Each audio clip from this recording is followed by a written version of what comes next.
Harmonies. It's like Cascadia, but good. Okay.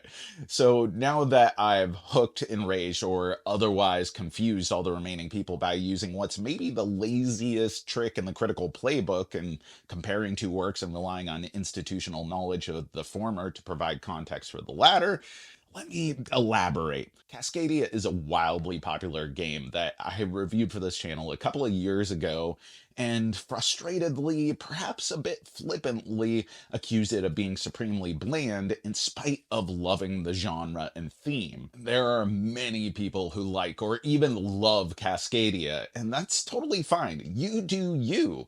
I mean, it's got a great price point, it's accessible, and it has a clever solo mode to boot. But Harmonies is all those things as well. It's also a tile drafting game with a naturalist theme in which you're building animal habitats in your own personal ecosystem, but manages to do it with better style, more interesting decisions, keener pressures, and just overall excellent panache. But enough with comparisons. Let's actually look at what this game is.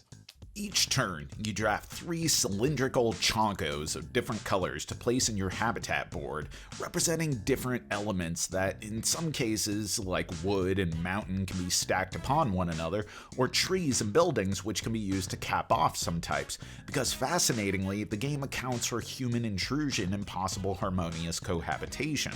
As you build up, you can also draft animal cards that require specific habitat arrangements to put their cubes in play for more and more points. Finish all the cubes on a card and you free up a slot for more animals while maintaining the points, which sets up the competing pressures of different animals wanting different combinations of terrain, which can fulfill multiple animal needs at once as long as there's no more than one animal cube per space, which creates thoughtful, interesting, and divergent play as you pick your fauna, only compounded by the optional animal spirits who add an asymmetric flair in rewarding different landscape combinations.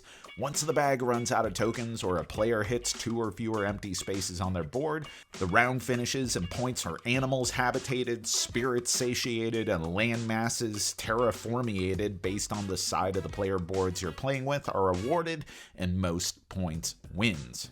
It's simple, it's fast, it's elegant, and it's oh so smart. And it's a game that I love playing in public spaces because the very topography of your personal boards is so eye-catching and inviting to people. And as soon as you explain just the most base concepts, they can see between what you're building, what you've explained, immediately what this game is all about. There's an intrinsic quality that's instantly intuitive, but the puzzle is chewy in ways that invite strategy and risk. It makes a fantastic ambassador for the hobby. Honestly, it's just that good. But Jack, what about solo, you ask? Well, I could tell you about that, but fortunately on this channel, I now can summon up Eric for just this reason. So, Jack has asked me to review the solo mode of Harmonies, and let me start off by telling you that it is great.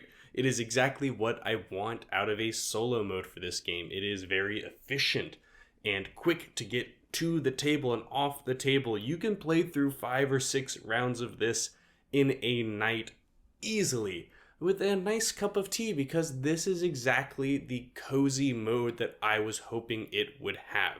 Now, it's not going to be the head scratching, churning, burning that is something like Spirit Island or Imperium, but that's not what I would go to this game for anyways. It is a awesome solo mode that makes you feel as if you've gotten through the full puzzly experience that is this game.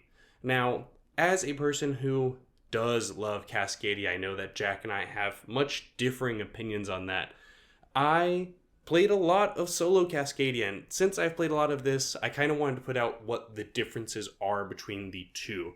Cascadia has a more robust achievement system that kind of forces you to play in more weird, strange ways that are maybe a bit more innovative, whereas Harmonies is so much easier to get to and from the table that I found myself gravitating more towards this, even if I wasn't getting a super unique experience every time. So in short, we're really big fans of Harmonies around here. I mean, I could drum up some bottom of the barrel criticisms here, like saying if you're not into spatial arrangement games, this relies a little bit more on that cognitive spatial reasoning than a lot of tile laying games. But I think you're going to take a look at the game and instantly know whether this is something that is going to work for you or not. But if you're into these types of games, abstract puzzles, tile layers, spatial arrangement types of games with naturalist themes, then this really is the whole package, and one of the best packages in a long lineage of games that kind of scratch on this same surface in a long time. It's focused, affordable, gorgeous, and just a really damn good game, bringing together all of those elements and adding a special sauce that makes it stand out from the crowd. And that's our review. But let me know, what is your favorite naturalist game? What's your favorite tile laying game? And how do you feel in the great war of Cascadia v Harmonies that I may be manufacturing entirely for this channel? But who knows? Maybe it's actually a thing. Put it in the comments below. And as always, thanks for watching, thanks for supporting, thanks for being such an awesome community. You know that I've been Jack for the Cardboard Herald.